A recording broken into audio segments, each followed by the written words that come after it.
proceed. This presentation is informational and offers a potential bond project list as it might look as an alternative to substantially renovating a single school. Background materials include a more specific list, and we'll cover that a little bit later. Mr. Sakanik will present that. I'll give some of the background of the bond program where we are now, and then I'll turn it over to him. So we started with a long-range facilities plan that met for 2 years, 2007 to 2009. That committee's final recommendation was to call for a series of bond issues that would rotate through and address our more aged facilities, Papago and Mackin being first. From that committee recommendation, an election was called for on November 3rd, 2009. That prevailed, and that called for $44 million to be used, $39 million to renovate and construct school buildings, $5 million to approve and upgrade school facilities, and a 10% variance from that pamphlet information is allowed. That election prevailed, and in June 2010, we issued half of that authorized total, $22 million. Papago was reconstructed for 17 and a half, and the remaining project funds are currently being spent. And on October 1st, we'll have more details on that. It's required that before October 15th in each year, any district that spends bond funds or override funds will present details of how those monies were spent. Legislation enacted summer of 2013 increased bonding capacities to its traditional pre-SFB School Facilities Board levels that will enable the district to sell its remaining $22 million as authorized by voters. That statute becomes effective later this month. We are told that there is an effort to put that legislation to a public vote. The people I talked to, and I've also read a little bit in the paper, is that this effort is not funded, and it's really aimed at derailing Common Core. So somehow a relationship was seen. And I'm also told that progress toward the required signatures is really not being made. So you never know, but from everything I hear, that's not likely to happen. On June 18th, the governing board authorized the issuance of the remaining $22 million in bonds. And a request was made by the governing board to examine options beyond the reconstruction of a single school. And tonight we present those options. Mr. Walmer, if you can just hold on, I want to say for the record that Ms. Sexton Ruiz left the meeting at 9:29. Thanks. So the last thing I'd like to point out before I turn it over to Mr. Sakanik is when you get to health and safety, you'll notice that budget is about $2.4 million. Of that, 2.1 is a contingency. We'll need a contingency line to fund things like system failures, HVAC, things that don't make it to their useful life, also potential upgrades in advance of any solar effort, things like that. So that's just one big piece that we put in there that you should know about specifically before you get into the bond projects. Any questions for me? And Mr. Sakanik will turn more specifically to that list. Thank you.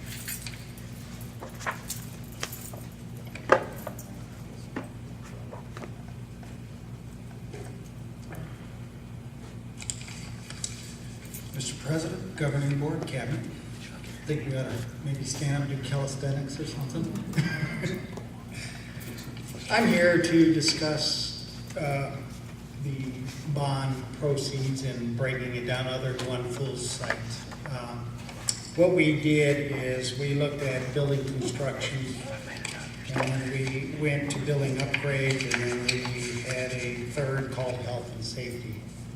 You have these in your board packet. I'll just review. This all started probably 8 months to a year ago. I started getting anxious about the next bond coming up. So I interviewed my team, all the trades and crafts. We went through site by site by site to see what was in desperate need of getting done. I interviewed the building maintenance maintenance specialists at the sites. I interviewed the principals and some of the assistant principals, and this is the list that you have in your packet before you now.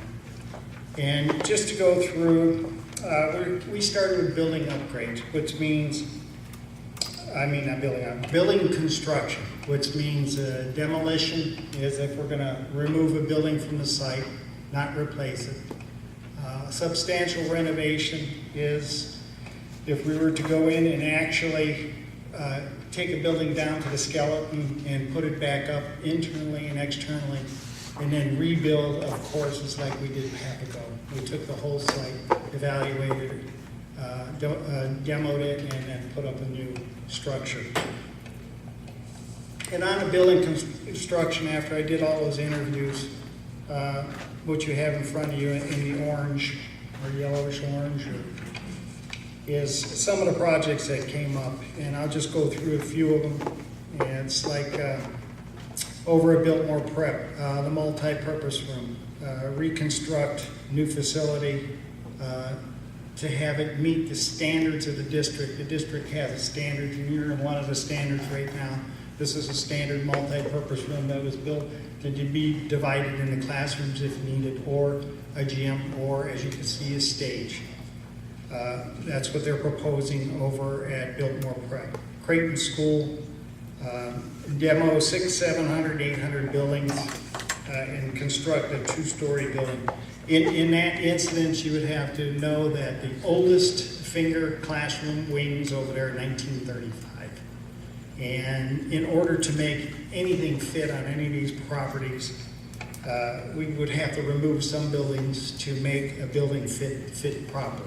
And what I mean by that is, in the past, I called it a hodgepodge. They would put a building up here, a building up there, a building, and I don't know if there was any consideration to it or anything, but if we were to do something like this, we would have to do a full-scale plan, futuristic plan of like Loma Linda. If we were to replace a building in Loma Linda, where would this building fit properly for future purpose? If a bond come up 5 years from now and they wanted to rebuild the rest of the campus, this building would fit in that campus, so we wouldn't have the hodgepodge anymore. And I don't know if you want to go through all the rest of them. We had the portables, like Larry C. Kinney, the 600 wing, the wings that are way in the back. Those buildings are outlived their lifespan already. They're only a 10-year-old building, and they're way beyond their life cycles, 22 years old. And we're doing good. We're keeping them together. We put concrete floors under them. We redid ceilings, painted carpet, and such.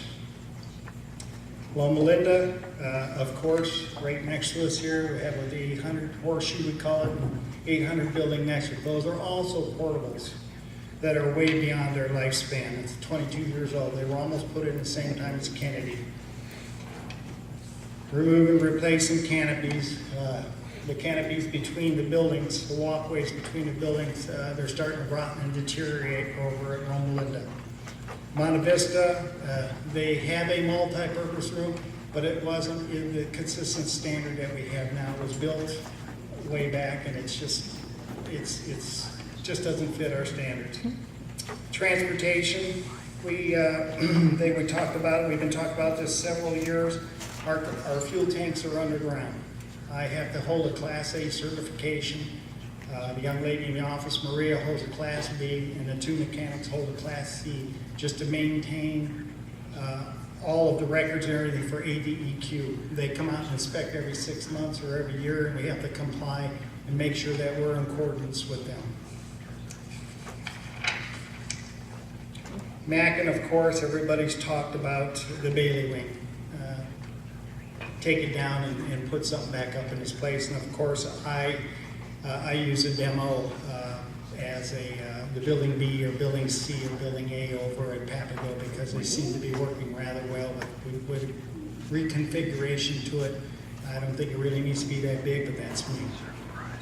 Demo replacement of the cafeteria also, 1954. Bailey wing was 1954, so we're looking at some 60-year-old structures.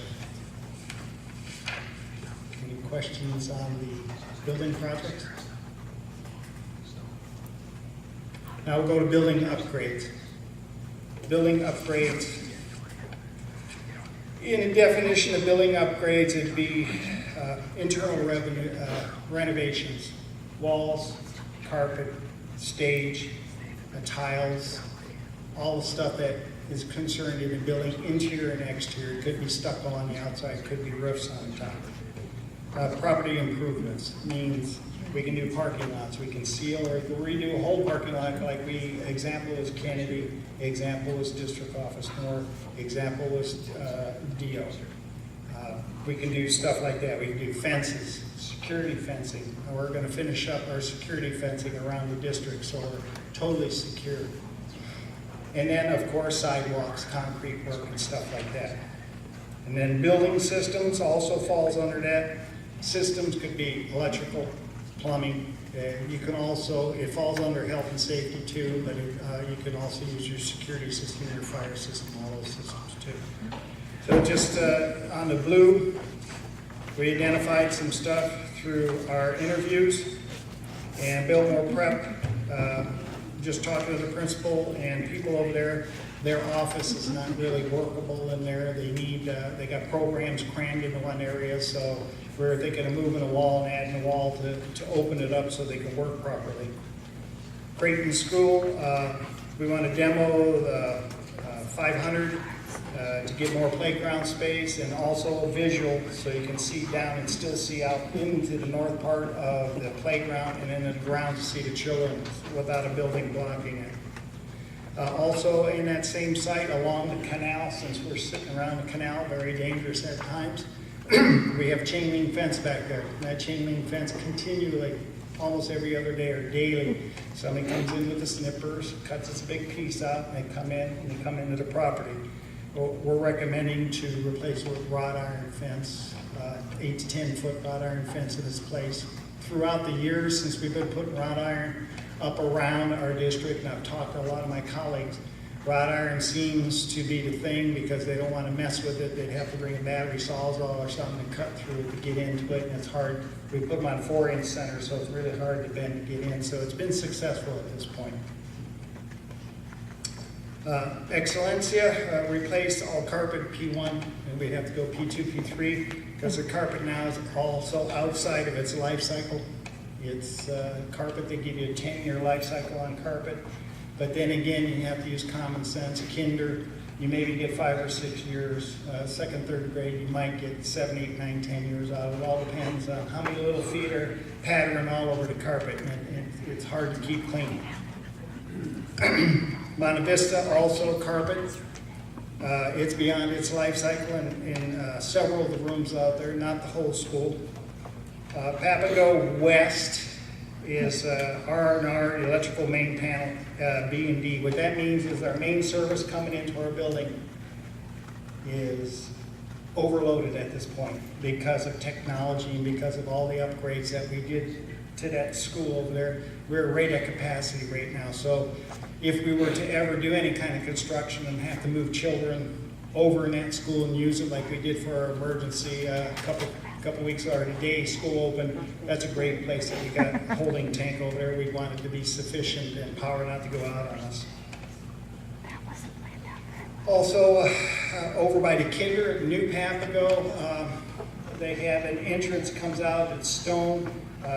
Principal and I talked about it for the kinders to come in and out, and the parents that stand out there, we're going to take that stone and make a nice concrete walkway so the children come out without being in the gravel and in the plants, and reconfigure that, and maybe some fencing and railing over there so it'll be safe. And they're kind of segregated from mainstream big kids so they don't get run over in the mornings or run over especially at night when they're leaving. And then William T. Mackin, the carpet in the office and some of the classrooms over there. Again, it's beyond its life cycle. Right now, the carpet at Mackin is actually unsafe. It's actually peeling up off the floor and you can trip on it. So that's another project. Any questions on those? Roy, in terms of carpet, do we, because I've seen, I don't know if this is common, carpet squares Yes. as opposed to the full, so that, I mean, I don't know if that's really. That's the latest and function. greatest, yes. So is that And- what you'd be recommending here, so that we can switch out squares that need to be replaced? Absolutely. sometime? We've actually shifted gears on that. I started introducing carpet squares here probably 2 years ago. We have, if you look at the Loma office, that's carpet squares. You go to Kennedy, that's carpet square. You go to the 800 buildings over here, we just recently put carpet squares in there because it just turns into a trip hazard, and I don't want kids or teachers, anybody to trip and fall and get hurt. Yes, absolutely. Papago is all carpet squares plus polished concrete. That's another thing we looked at when we looked at the construction of that. The greatest thing since bubble gum, because even the custodians love it. You just mop it up, it shines, and you're ready for the next day. So anything in the future, you're going to see a lot of polished concrete unless cabinet says no, or the leadership says no, we can't do that.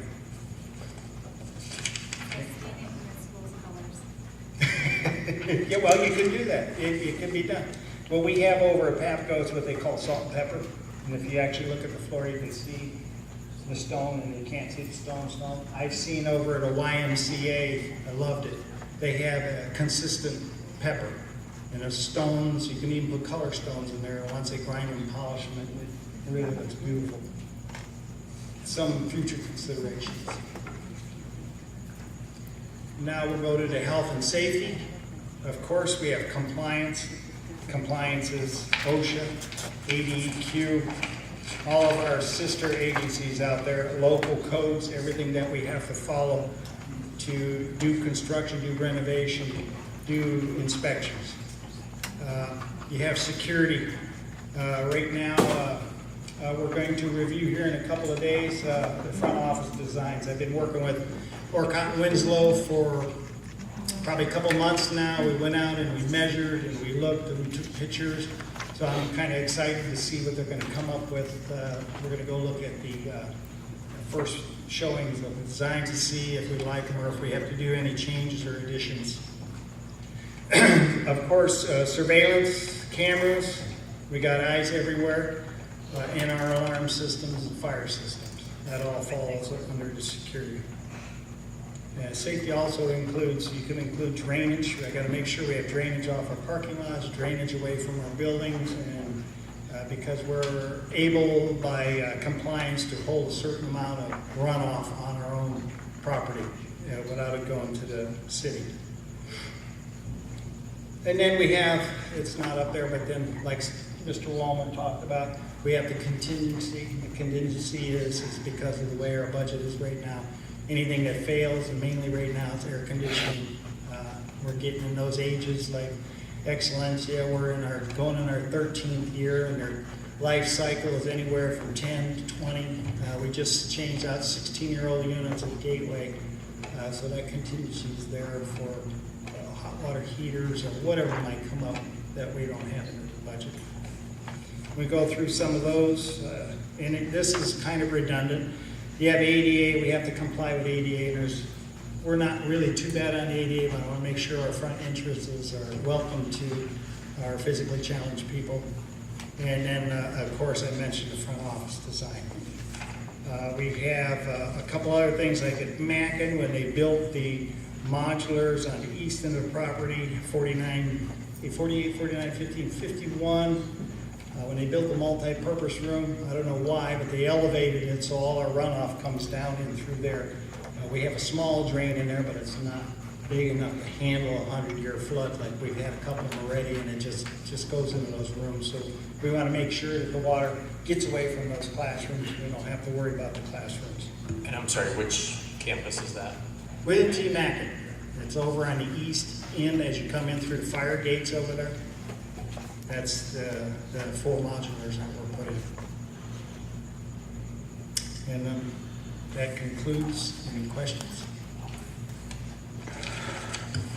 Well, and Scott, thank you so much for bringing this, the details, because I know we've had lots of conversations about it, and I'm not the only one that's, been asking about some details around what the real needs of our campuses are. So I know this takes a lot of energy to not only just do the site visits and talk with the teams and to collect the information, but to prepare it. So I appreciate all of the hard work that you've done. Glad you did. Look how convenient. It totals $22 million. How did that happen? And it's just coincidence, I suppose. So I appreciate this. I think this is a lot of food for thought, and I think our next, steps are trying to figure out, I don't know what the next steps are entirely, but certainly thinking about the hard work that the long-term facilities plan committee put together. I know they did their work quite a few years ago, and they anticipated us being able to go out and pass subsequent bonds for the next 30 years, basically, which hopefully that's true and we can, but I think we're also faced with the realization that we have, I think what you presented is some significant needs in each one of our campuses, ranging from health and safety to just, instructional needs. I happened to visit all of our campuses in the first month of August, and they look as beautiful as they're going to look based on how old they are. Your team is doing an amazing job. The new paint at Creighton looks gorgeous. It's, It changed the whole. it's just there. It's amazing. So you and your team do an amazing job making it look as good as it does. But you're only going to be able to put duct tape on our buildings for so long before we are going to have to decide, how do we address the needs of potentially all of our campuses, or consider just going out and, rebuilding or significantly renovating one of them. So I think this is really important information for us to sort of think through and process and figure out what our next steps are. But I definitely want to say thank you, because having walked all of the buildings, it definitely gives me a new perspective about when I look at the laundry list. It's quite a challenge. I've seen some of the things on your laundry list, so Quite a challenge. it makes it much more salient. And we've got leaders that are dealing with physical plants that just don't meet the needs of their students.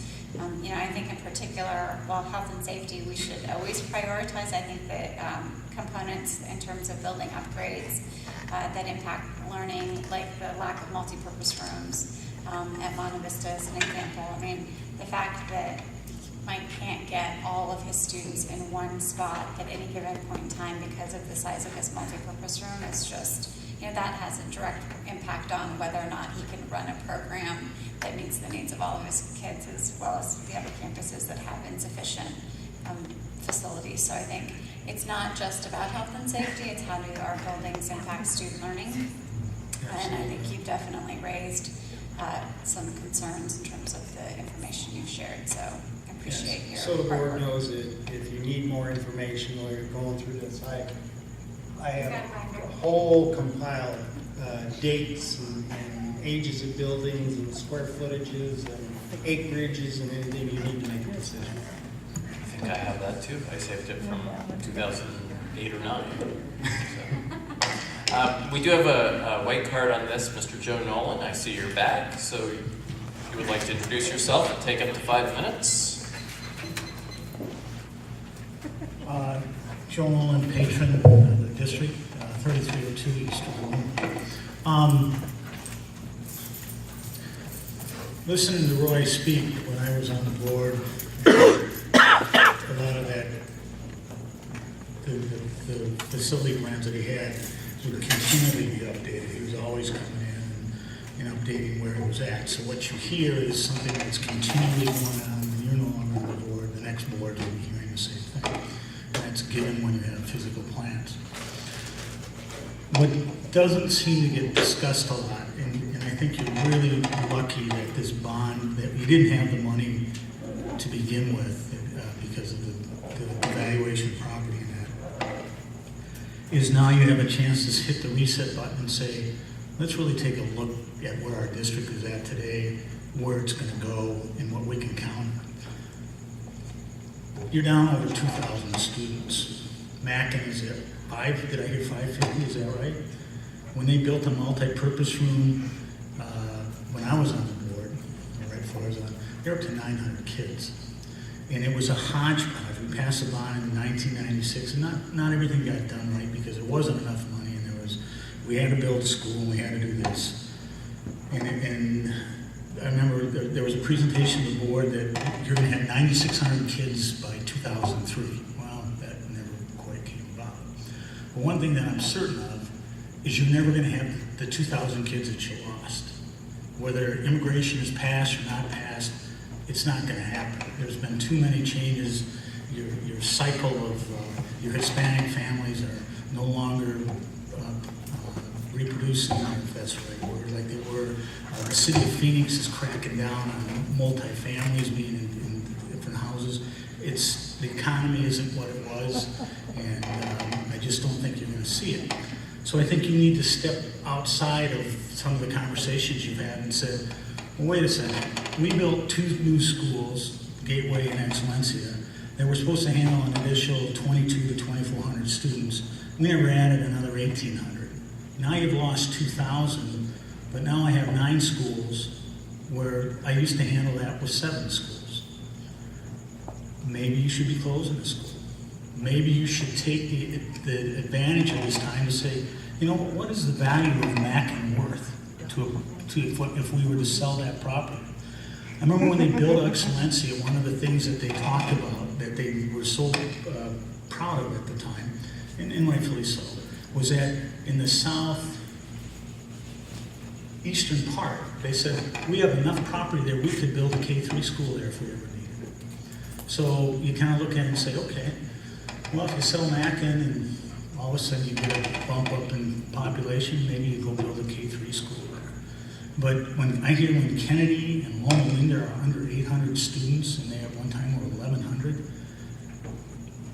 the numbers, no matter how you want to massage them, don't work. And I think as a board, it's up to you to take a step. And I would take your administration out of it. Matt, as a board president, I would go to Bolts, and I would go to Wilson, and I'd start talking to them. Because they're having the same issues you are having. And to think that, well, we'll have growth and that'll take care of our problems, you're not going to get that growth to take care of the problems. And I think you need to take it, like I say, take advantage of the fact that economic circumstances are allowing you to step back and take a look. Because if valuations didn't drop, right now you'd have a brand new school at Mackin with 300 less kids than when this bond committee got together, and everybody gonna be going, well, how did that happen? So, like I say, I would hope that you take a step further than where you're at.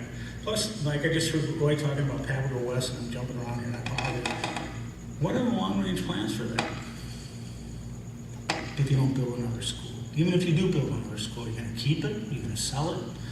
You got the property over here at Kennedy, where those cottages were. I don't even know if anybody's in there anymore. What are you gonna do with that property? You gonna keep it? You gonna sell it? Is it something you even want? And those are the questions that should be being asked. And I think they should be being asked by professionals. And bringing professionals in. It's not fair to leave it to the administration. That's not their field of expertise. And I just hope that that's something that you think about.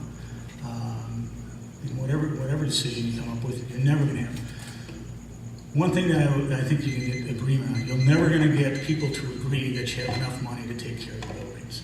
They can argue about classroom stuff, but to take care of the buildings, they've never had enough money, and it's too bad. Thanks. Thank you, Mr. Nolan. Do you have further questions, comments on this? I do have a question, and that is, my recollection is that Papago, the cost of demolition and rebuilding was around 17 million. Am I correct on that? And in the budget that I saw here, if we were to do this for Mackin, I think I just saw something that said closer to, well, 19 million. I realize that the economy's improved and we probably got a good deal on Papago based on the time.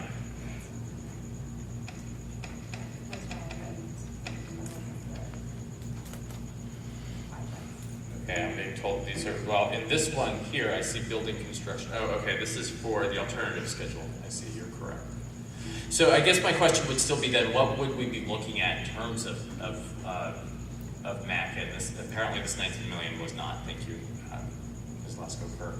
What would we be looking at in terms of MAC? And especially since we would probably be building a smaller school than Papago. I realize the costs may have gone up since then, but what would that be? I can't speak to the costs of what some in the future might be. I thought the question was going to be about the actual cost of Papago. It was 17.5, of which a little over $1 million was demolition and about $1 million was architectural and engineering. And the actual construction of the school was about 14, and then there was all the other stuff, permits and various other things we had to do for the city and that kind of stuff. Would there be any opportunities if we were to rebuild Mackin to use some of what we've done at Papago West in terms of architectural design? I know that Excellencia and Gateway are virtually identical other than being turned and having the, Excellencia having community ed. Is it possible to save some architectural costs with Mackin by using some of the designs from Papago, or is it just not, is it two apples and oranges? No, you're absolutely correct. We own the designs of Papago, we own the designs of Excellencia and Gateway. So if we wanted to do similar buildings, that's why I was kind of using Building B as a classic case if we ever did any kind of demo. Then you would save costs because it's already there, but then you would incur cost if we made any changes to what's there. Make it a little smaller, make the rooms bigger, or reconfigure the inside, but we bought the design. So you'd save a little bit. The other thing is, when we had the facilities committee, and I don't remember this, do we have the ability to, we're a little bit behind schedule now on our bonds, do we have the ability to keep these buildings if we stuck with something current to our similar, our schedule that we have right now, and what Dr. Lesko-Kerr was just saying about, your buildings do look as wonderful as you're going to make them look, but at some point, the WD-40 and duct tape isn't going to hold them up. Do you have the ability, if we were to go on putting our bond money into rebuilding schools, we still have some schools that may be a couple decades before they are rebuilt, would we have the ability to keep them up? I mean, clearly we've got some 80-year-old buildings at Creighton, but where would we be in 20 years? Yeah, you're looking at 60 to 80 plus, like you said. That's hard to say. The structure of the building is the stucco block.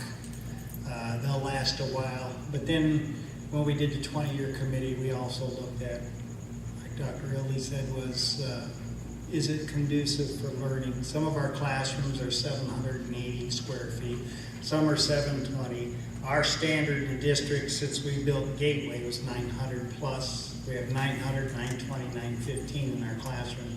And that is a real conducive size for a teacher with cabinetry and all their equipment and everything goes in the classroom. So that's been our standard, is 900 plus. But to answer your question, I don't know. We can keep going the way we're going. I've been here at this district for 14 years plus now. I worked at ADOT prior to that, had buildings as old as this. Block buildings last a long time. And I think it goes back to, I really like the idea of just rebuilding schools that need rebuilding unless they have some way of being kept, especially if they have historic value, which I think the only one that would have was the old Creighton that was destroyed a few decades back. But if we continue down that path, obviously we have buildings that are going to continue aging while we're doing one school at a time. But on the other hand, I think you raised a very good point, Mr. Supanik, about we're partially in this situation because over in previous bonds, we have built this building here, built this building there. And that also requires that having a consistent bond process of, we're gonna have to go back at some point, and we're always gonna have buildings that are going to need to be rebuilt, whether we do things that way or not. And it may not turn out to be very efficient if you just plop a building there, and I don't know if you can actually think about what our needs might be in 5, 10, 20 years if we decide, if we have another bond and we decide to do the rest of the campus where we have 1 or 2 lovely new buildings. So I don't know. I'm a little torn, I guess. Yeah, it's hard because our 3 new schools are built to the modern Stacy's now. Papago is the most modern, of course, but Gateway and Papago, they're modern, they're conducive, they got the large hallways, they've got everything that's needed, it's conducive to learning, so those buildings should go another 50 years. Probably even longer now because it's different construction, block and steel in those now, so. But the thing in the old buildings what bothers me is the old buildings will last a long time. Yes, we can continue to keep them going, no problem there. I love doing that anyhow, just keep old stuff going. But then you look at your life cycles, your life cycle of plumbing, 30 years, we're already a 60-year-old building. Life cycle electrical, 40, 50 years, we're in a 50, 60-year-old building, so don't know. If and when that would ever fail. Maybe it'll go another 100 years, I have no idea. I think also that the bottom line is we as a board need to be committed to what's best for students, and I think having our decisions need to be based in large part, obviously we have financial numbers we have to stick within, but what is best for having the most conducive learning environment. And I personally like schools that are neighborhood schools that we have the ability to walk to, and there are other districts that don't have campuses of 1,000 kids, and we don't anymore either, but there are some of our other districts within the Phoenix Union, the other partnership districts also have similar size to us and have way more schools. So we need to think about what is the ideal size, and I know we looked at that as well. So anyway, just thoughts and comments, and we can decide what we want to do on a future agenda. Yeah, just keep it in mind that the 6 schools that are, I'll say, elder schools, they're similar in every way. They're similar from 1949, 54, all the way up to 2003. We have buildings within all those ages, so they're similar right across the board, so it's very hard. Okay, thanks. Any other comments? Questions? Okay, we'll move on to future agenda items. Any? I see a yellow card there. I just want to, they talked a lot tonight, different principals, about different curriculum solutions that we're using in Creighton School District, and there was just an article in the New York Times about the What Works Clearinghouse. So I just kind of was hoping to get some kind of informational report on, do we use this tool provided to schools free by the Department of Education, and have we taken, because what the article said in the New York Times is that schools don't really use this resource end up using curriculum that isn't necessarily tried and true. And so I just kind of like to see what curriculum, a list of what we're using, and how does it rate on that website if it's been reviewed at all. I was way more concise on my part though. Any other agenda items? I just have a question about a couple future items that need to be placed. So we have governing board goal setting next meeting. Yay! And I was wondering if we're ready to bring back district goal setting and performance management, maybe along with that, in tandem with that, not at the same agenda item, obviously, but based on our conversations about district goals, or if not in September, maybe in October. And then also thinking about some of the other items that we have in terms of like the district assessment update, getting, and then maybe the PD, because we've brought, those topics have come up several times. So, sooner rather than later for the agendas. And then the student achievement update that's on the list, you know, just in terms of ongoing conversations, we had, I think, a really good presentation from each of our principals today around sort of the big picture. You know, I'd like us to be really mindful of, you know, our ongoing, you know, formative conversations with our leaders. And you know, my thought there was doing, you know, maybe a few schools and spread them out over time as opposed to all 9 of them in a 2-hour presentation, so that we're respectful of everyone's time and that it's, you know, much more targeted around some of the key implementation questions that we might have, which might get to answer Jeannie's, you know, question about, you know, what curriculum we're using. Is it research-based? I mean, those are some things that might be integrated into the student achievement update. Just a thought. Is that, so I heard a request to potentially schedule the district-wide goal setting for sometime in October. I would leave that to administration or, well, or board. I mean, is that something that the administration should be bringing forward, or are we doing our homework and bringing it? I mean, we saw Dr. Wagner presented the strategic, you know, plan document, and I think we got a chance to give him some very brief feedback. I know I meant to follow up and give him some additional feedback, and I haven't yet, so I apologize for that. And I know our school leaders are in the middle of finalizing their individual school plans, as we heard, so just trying to wrap, you know, that piece up from our work study in August. So I don't know if October is a sufficient time, if that gives you enough time, Dr. Well, Boyle. what we have done is, as we moved in our leadership council meetings, we've begun to address, for example, at the last several meetings, we addressed guided reading. And so with that, we've had conversations and streamlined the goal, and we're able to present that information. As we go into next week, we're going to look, we're going to address the math component and math fluency. So with that, we're moving forward as a team through the goals that have been indicated, or the initiatives that have been indicated through some of the